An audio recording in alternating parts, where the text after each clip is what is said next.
Alors bonjour à ceux qui sont dans la chapelle, bonjour à ceux qui sont sur YouTube, toujours nombreux. Alors c'est encourageant de voir que notre communauté rayonne quand même. On ne sait même pas là, où est-ce qu'on rayonne, peut-être qu'on rayonne jusqu'en Europe. Ça se peut. Alors en tout cas, c'est agréable de sentir qu'on est en communauté quand on célèbre la messe. Alors aujourd'hui, on est au deuxième dimanche du temps ordinaire dans l'année A. Et c'est la fête de la conversion de Saint Paul ce matin, le 25 janvier. Et c'est comme ça que se termine la semaine pour l'unité chrétienne qui a commencé dimanche passé. Alors vous allez voir, les textes, mon homélie prolonge pas mal la célébration qu'on avait dimanche dernier. Et je lui donne pour thème à mon homélie unir par le cœur ce que la tête divise. Ce qui est également une des devises du Conseil international de nos églises, dont l'unité chrétienne est un des grands objectifs dans nos églises communautaires. Alors, ça va être développé de la façon suivante. Déjà en première lecture, Isaïe anticipe un grand passage, un grand changement. Et c'est le même texte que la messe de Noël, où la lumière apparaît dans les ténèbres qui sont dissipées par la lumière. Alors ça convient tout à fait. Un grand passage, une grande transformation. Et dans l'Évangile, c'est de Saint Jean au chapitre 1, cette grande transformation, Jésus va nous dire quel est un peu le moteur de ça. Et ça va être le virement du cœur, la conversion. Alors, en se convertissant, on passe d'un état à un autre. La lumière dissipe les ténèbres. Et Saint Paul, dans la deuxième lecture, première lettre aux Corinthiens, chapitre 1, va nous dire, quand on regarde ça, de ce qui est devant nous, parce qu'on a toujours en tête qu'il se transforme quelque chose, bien, c'est justement les divisions dans l'Église. L'Église de Corinthe était divisée en différents leaders, Saint Paul inclus, mais il y avait aussi Apollos et tout ça. D'ailleurs, Saint Paul, mon Dieu, il n'a arraché avec Apollos parce que Saint Paul, il avait de la misère à articuler quand il prêchait. Et Apollos, c'était un rhéteur. Hein. Il avait une parole d'or, un vrai Chrysostome. Alors, Saint Paul s'arrachait les cheveux par rapport à Apollos. Il trouvait qu'il prêchait pas mal mieux que lui. Fait que c'est sûr que, comme on dit en bon français, salboguait les prédications d'Apollos. Hein. Alors, donc, il va souhaiter qu'il se passe quelque chose pour que toutes ces divisions se dissipent, parce que, comme il dira, le Seigneur n'est pas divisé, lui. Le Christ est un. Alors, nous aussi, son Église, nous devons être un. Alors, voilà un peu le contexte des textes et de mon homélie. Et puis, bien, ce matin, malheureusement, il est arrivé une mauvaise nouvelle cette semaine. Un de nos bons amis, Éric Durdet, est décédé le 21. Et puis, on va offrir la messe de ce matin pour le repos de son âme. Alors, bonne célébration à tous et toutes.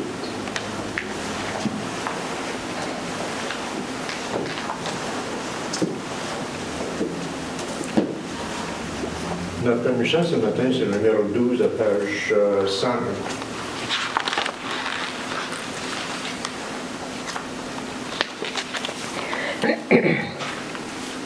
Ô Dieu, sauveur dont la lumière a resplendi au temps de nos aïeux, viens sur ton Église en prière, répandre encore ton éclat radieux, que ton esprit soit sur elle en ce jour,